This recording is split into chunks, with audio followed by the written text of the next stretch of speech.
Bonjour, je m'appelle Patrice Brochu-Baudry. Aujourd'hui, je vais vous présenter l'impact du COVID sur les pratiques marketing et plus précisément, comment le COVID a modifié l'utilisation du podcast et de la conversion comme outil marketing. Pour réussir à bien comprendre ça, il faut comprendre en premier l'impact économique sur le marketing du COVID. Donc, il y a une révision des dépenses publicitaires dans le monde suite à l'épidémie de 2019 à 2024. On peut voir que d'année en année, oui, ça continue à augmenter, mais vraiment moins qu'on le croyait. Puis ça fait que le marketing devient de plus en plus imputable. Puis une des façons que le marketing est utilisé, c'est à travers les podcasts. Puis pour voir plus en détail comment les podcasts ont pris plus d'ampleur au courant de la COVID, moi je vous encourage à aller voir Impact de la COVID-19 sur les podcasts par Emma Rondeau, qui a été fait dans le cadre de notre cours pour plus de détails à ce niveau-là. Donc je ne les ai pas détaillés dans cette vidéo-ci. Mais ce qui est important de comprendre, c'est que le virage du marketing, c'est aussi fait au niveau de la performance. Donc, par le passé, on utilisait beaucoup les visites et les clics comme indicateur clé de performance, mais par rapport à un indicateur clé qui est la conversion en vente, ben, ces indicateurs-là deviennent moins importants suite à l'imputabilité qui a été augmentée depuis la COVID. Donc, on peut voir justement que la conversion, c'est utilisé par une tonne de compagnies américaines déjà. J'ai mis deux images justement qui ont été créées par des utilisateurs de YouTube et de podcasts et qui ont mis de l'avant que justement il y a beaucoup des mêmes entreprises qui sont présentes dans ces deux univers-là. Mais justement, c'est des entreprises comme Audible, Skillshare, Squarespace, Dollar Shave Club, des compagnies de VPN. Qu'est-ce qu'on peut se rendre compte, c'est que c'est beaucoup des compagnies qui utilisent des abonnements et puis qui veulent aller chercher des nouvelles personnes abonnées. Puis ces compagnies-là sont très justement, il y en a beaucoup, puis c'est des grandes compagnies, mais ça se développe plus lentement ici. Il y a un cas de figure au Québec qui serait Mike White sous écoute. Donc Mike White sous écoute, selon un article de la presse de décembre 2018, c'est le roi du podcast au Québec. Donc il rejoignait à cette époque-là 75 000 personnes par épisode, 125 000 et 75 000 6 mois plus tôt. Puis on peut voir que depuis 2015, sur sa chaîne YouTube, il y a une quarantaine de millions d'écoutes. Ce qui est en fait le plus grand podcasteur du Québec selon cette métrique-là.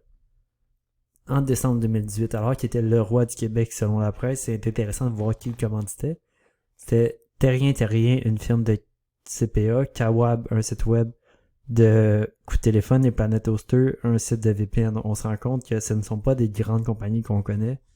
Puis que si on regarde aujourd'hui, eh bien c'est oui encore Terrien, mais il y a aussi la SAQ. C'est à partir de l'épisode 336 qu'ils l'ont commandité pour la première fois.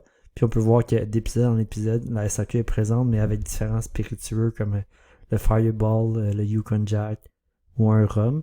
Alors qu'il y a aussi des entreprises donc publiques, mais privées comme Agi Grégoire, une école comme le CRTQ, la boîte vegan qui est la propre entreprise de Mike Ward, et Polysleep qui est une entreprise justement de matelas avec laquelle il y a un code promo. Mais ça, justement, c'est un extrême Mike White, c'est un cas unique. Si on regarde plutôt les podcasts plus communs et plus récents, mais on aurait peut-être le podcast sans filtre. Donc, le podcast sans filtre, c'est animé par deux personnes, dont PH Quentin, qui a donné une interview au journal Métro au mois de septembre 2021, et là-dedans, il a donné des perles par rapport à notre sujet. Donc, depuis qu'elle a diffusé ses premières longues entrevues en ligne en 2018, selon lui, les podcasts se sont multipliés. La pandémie n'a fait qu'accélérer ce mouvement. Et puis, à l'époque, il y a 3 ans, il y avait à peu près une centaine de podcasts, mais là, il y en a plus de 2000. Puis, il croit quand même que le marché va croître. Donc, ça, c'est un des plus gros des compétiteurs à Mike Ward. Puis, on va voir justement comment lui utilise la conversion, puis il n'y a pas les mêmes techniques du tout que Mike Ward.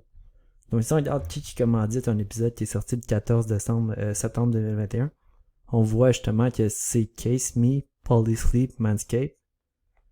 Case Me, c'est justement avec Polysleep et Manscaped, c'est 3 sites web qui veulent avoir des nouveaux abonnements, des nouveaux utilisateurs, puis qui vont pouvoir mesurer justement avec le code SF15 ou sans filtre la conversion en vente ou en abonnement qu'ils vont être capables d'avoir. Donc, au niveau de l'imputabilité, c'est vraiment excellent par rapport à Mike Ward et des produits comme la SAQ, mais justement, ils vont pouvoir voir sur le produit unique qui a été mis de l'avant dans cette semaine-là s'il augmente par rapport aux autres pour mesurer la performance, mais c'est pas aussi direct que ça.